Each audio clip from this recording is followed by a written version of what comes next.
Carl, you guys were plus 26 in the paint tonight. Did you come into this game with the intentionality to aggressively attack the paint? I just came into the game just thinking about being ultra aggressive, and if I get a chance to go downhill or impact the game, I wanted to do that. So tonight was a great night for us, executing our game plan defensively, and it helped us offensively get going a little bit too with those transition points. Kat, you've been adamant all year that your bench puts in the work behind the scenes, and that when given the opportunity to show what they can do, that they would deliver. Just last few games, Landry in the lineup, DeLon in the lineup, their net ratings are obviously positive in their minutes. Just what have you seen from them meeting the moment and just showing up when the team needs them? I mean, it just talks to the professionalism that they have, to be ready for, their moment. They did a great job of just, every single day we see them working. We see them always being ready for us. So if we ever need them, that they could come in and impact the game. And this series has shown their professionalism. It shows their character. And I hope the whole world and the fans recognize it. Hey, Carl, what did you feel before the game that let you know that you were good to play with the Knicks? I looked at the game and it said Game 5, do or die. That was pretty much all I needed to see. Shout out to our medical staff. They gave me a chance to go out there and compete tonight. I'm glad I was able to. We put a lot of hours in trying to get myself ready so I could have a chance, and God was good. I was able to go out there and play. That's obviously a much better defensive performance than really anyone's had against them in this whole playoff. Yeah. Do you think what you guys are able to do today is something you can keep on doing against that team? We have to. We have to. It's we have no more room for error. It's our backs are against the wall, and it's every game is do or die. So we don't bring that energy, we don't bring that execution. Our season will be over. Kat, I know. I'm sorry, I don't have the mic. Sorry, go ahead. Kat, You have the mic. you guys were in the same exact position towards the end of this game as you were in Game 1, where you're up 14 with under 3 minutes left. This time, you guys don't let them get that second life. Yeah, it was getting spooky. Yeah. Yeah. But, was that something you learned about Game 1 that kind of like you guys had to apply that sense of urgency? Yeah, I think that anyone who says they didn't, is lying.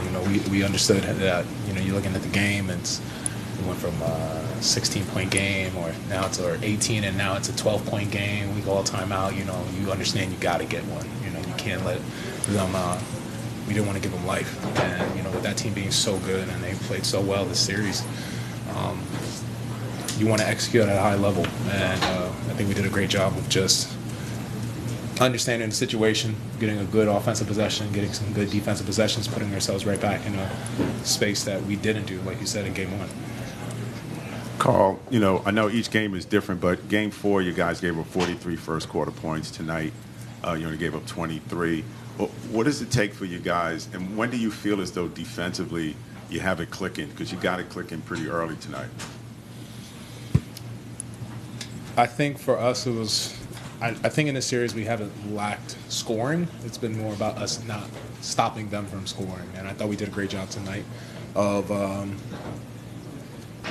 up in the pressure, making sure that we make it more difficult for them to get those open looks and get those shots that they got comfortable last game with and the series with. And it's a testament to our team answering the call, understanding that we have to be better, we have to execute at a higher level, and I think that tonight we did that. But we're going to have to even be better next game if we expect to have our season continue. Carl, when you see Jalen right out of the bat, and first three baskets, and then two back-to-back threes, and is kind of waving at the crowd 6 minutes in, and you're up 10 already. For sure. Just kind of what you saw from him at the start to set a tone. He was cooking. That's what I saw. I saw him cooking. Just when he's playing like that and he's hitting shots, obviously it energizes everyone. But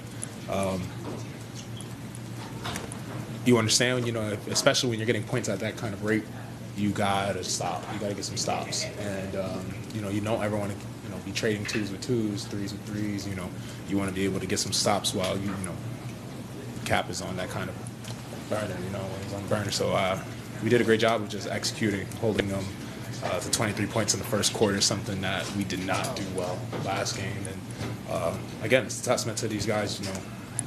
After a tough last game, coming back to the drawing board and understanding the situation and playing with that desperation. Carl, when we sat with you in Indy a couple days ago, you were sitting next to Jalen when he took a question about the way he's been hunted and kind of targeted defensively, and he said, "I've got to be better." And right after he said that, you said, "We all do as a team collectively. We've got to do that. It's not just one person to stop Tyrese." But how would you respond to the way that he took the challenge tonight and the level of pride that's involved in trying to stop someone like Tyrese and limiting him to the game that he had tonight? I mean, obviously he did an amazing job, and that's something that Cap always does. He always answers to the call. He answers the call every time. So, like I said, it's not just a him thing. It's all of us. It's a team. We win as a team. We lose as a team. I'm never going to allow Cap. He does so much for us, and we ask so much out of him every game. That he's never going to go out there and take all the blame. We all do. We're brothers. We're family. And family and brothers never let someone go out there and take all the blame. We all got to be willing to lose together and win together. Last one. Kind of going back to DeLon and Landry, Indiana obviously plays 10, 11 players, and they play really fast. You guys, up until recently, had a significantly shorter rotation. I'm just wondering, when you add 2 new players to the rotation, just how do you guys feel that in terms of the pace of the play and in terms of the way that Indiana plays? Like, how much of a boost does that give you, just the new bodies in the rotation? I mean, Landry, he seems every game we're playing it recently. He gets a big charge, and Deuce has been great, and DeLon's been awesome, and I think everyone on the team is just continuously ready for their moment. And even the guys who don't play and haven't got a minute in these last 2 games, what they bring to our bench and the life they bring to our team, it can't be understated, and it can't be undervalued. 1 through 15, everyone's doing an amazing job of wanting to win and being there for each other. So this team's special. This team is special, and with the series, we haven't been able to close out games the way we wanted to. We haven't been able to show how special we are. We've had moments of brilliance, but we haven't had games of brilliance. And I think tonight was a good testament to when we were locked in playing for 48 minutes. We could show the world how special we really are.